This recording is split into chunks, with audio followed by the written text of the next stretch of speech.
Ready or not, it's time to jack in again. Welcome to WatchMojo, and today we're counting down our picks for the top 10 things we want to see in the upcoming Matrix movies. Before we begin, we publish new content every day, so be sure to subscribe to our channel and ring the bell to get notified about our latest videos.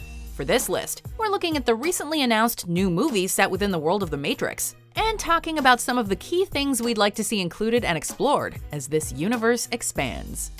Number 10, an R rating. Revisiting the original Matrix trilogy, it seems kind of crazy that all 3 installments received an R rating. Sure, they're violent and there's some sexual content, but nothing overly shocking. They feel very PG-13 today. Jesus Christ, that thing's real!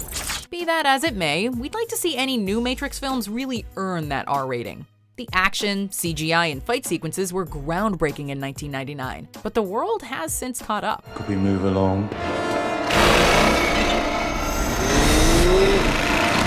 In order to stand out from the crowd, the new film should really embrace the darkness, deadly stakes, and violence of this dystopian world. Unfortunately, despite the success of films like Deadpool and Logan, studios remain wary of releasing R-rated films for financial reasons, but we think that the risk would pay off for Warner Brothers. Number 9, Inception within the Matrix. Though they are very different films, Christopher Nolan's Inception does share some notable conceptual territory with the Matrix trilogy. Namely, it made us question the reality we inhabit. It's just a dream, then why are you? For the next generation of Matrix films, we'd like to see them borrow from Inception in kind, by exploring the possibility that fans have been theorizing about since the conclusion of the original trilogy, that of a Matrix within a Matrix. Just how long do you think this peace is going to last? As long as it can. Similar to the layered dream worlds in Inception, might Zion and the devastated wasteland of Earth be just another virtual reality? A program within a program designed to pacify the most restless human minds who couldn't be satisfied in the more polished world the machines created for them? It would certainly make for a worthy follow-up story. I only hope we understand that reason before it's too late. Number 8, more about the previous versions of the Matrix and The One.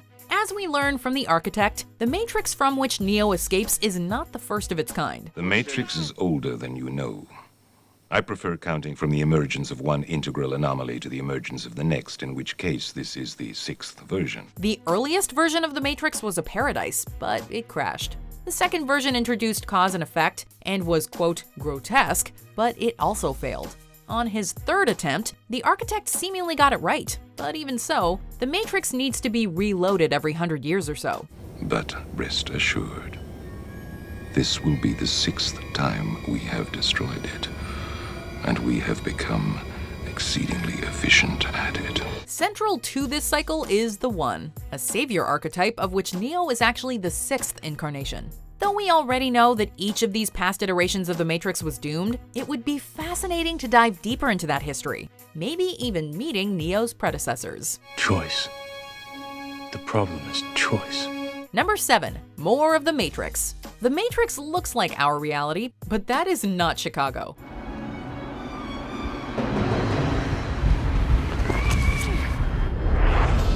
Most humans plugged into the Matrix live in a megacity, beyond which we see very little.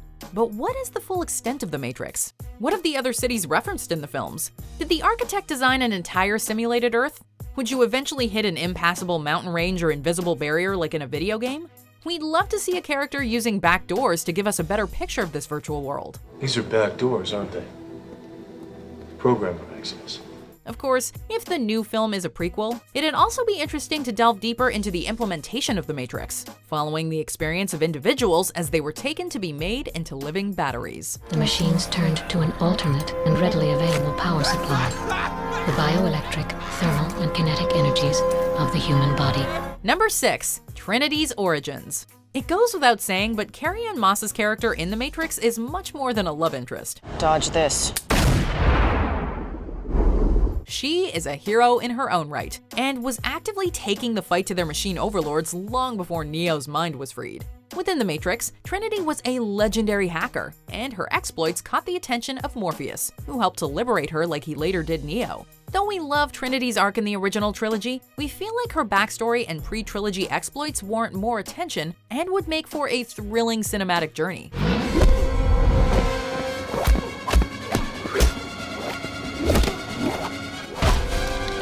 Considering we don't even know her real name, there is plenty of room for a screenwriter to get creative, using existing interpersonal relationships with Morpheus and Ghost to give it an emotional core. You are really ready to die for this man. Believe it. Number 5. Easily digestible philosophy. When the Wachowskis unleashed the Matrix upon the world in 1999, it was unlike anything cinemagoers had ever seen before. The action was thrilling and the premise fascinating. But perhaps most compelling was the way in which it worked philosophical concepts into its narrative fabric. Being the one is just like being in love. No one can tell you you're in love, you just know it. Unfortunately, in the subsequent installments, the franchise suffered under the weight of its own intellectual musings. The balance felt way off, the ambiguity was frustrating, and the architect's language verged into the territory of parody. You have many questions, and though the process has altered your consciousness, you remain irrevocably human. Ergo, some of my answers you will understand, and some of them you will not. It would be sacrilege to make a Matrix film that cut out philosophical and theological questions, but it would be nice if these big questions were a bit more easy to grasp. Let's aim for ideologies that are deep, but elegant in their simplicity. Ergo, concordantly, vis-a-vis. You know what? I have no idea what the hell I'm saying.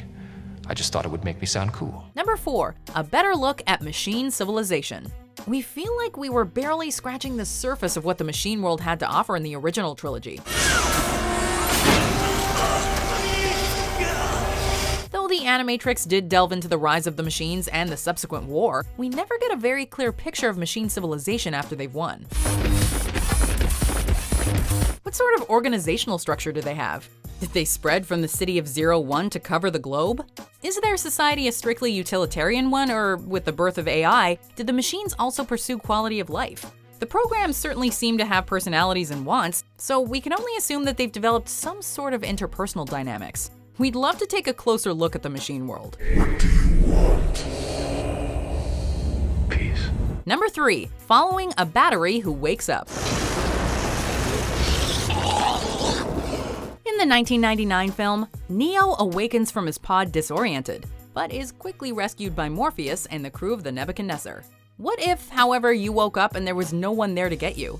As we all know too well from our personal tech lives, and based on the failings of the Matrix as a program, machines are capable of error. Having a human wake up from the Matrix by mistake could make for a fascinating and terrifying chapter in the expanding universe of the Matrix.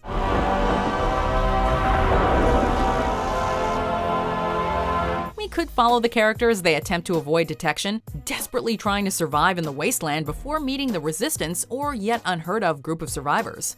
It would certainly give us a better picture of the new world. There's too many. Number 2. A charismatic lead. Don't get us wrong, we love Keanu Reeves and his uniquely understated approach to acting. It was a great fit for Neo, much like it is for John Wick. I know Kung Fu. But it's not a stretch to think that Warner Brothers might feel the need to cast a similar style of lead for future installments in an attempt to recapture the magic. And that would be a big mistake. How about I give you the finger, and you give me my phone call? We want to see the franchise boldly venturing forward into new territory, both narratively and in terms of character development. A charismatic and passionate star could make all the difference. In the event of a prequel, young Morpheus would make for a worthy protagonist, especially with someone like Michael B. Jordan in the role. A female hero could also be great.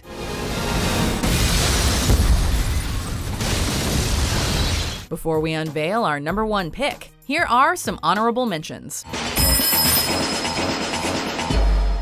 We're in.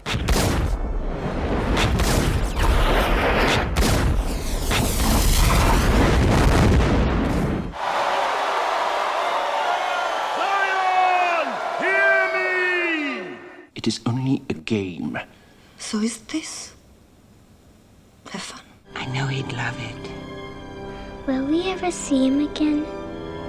I suspect so. Number 1. A cohesive trilogy. Telling a story across multiple films is no small feat. Often, filmmakers come up with a strong first installment and then go too big and convoluted when they finally get the green light for sequels, as was the case with The Matrix. She starts to fall, and then I wake up.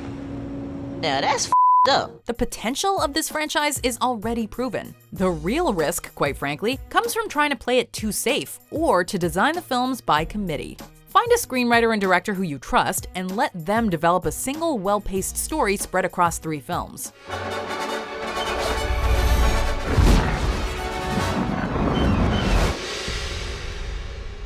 Too many trilogies start strong, only to give way to a middle chapter that feels like pure filler and a final installment that's trying to make up for past mistakes. Most importantly though, we just want a satisfying ending. The war is over!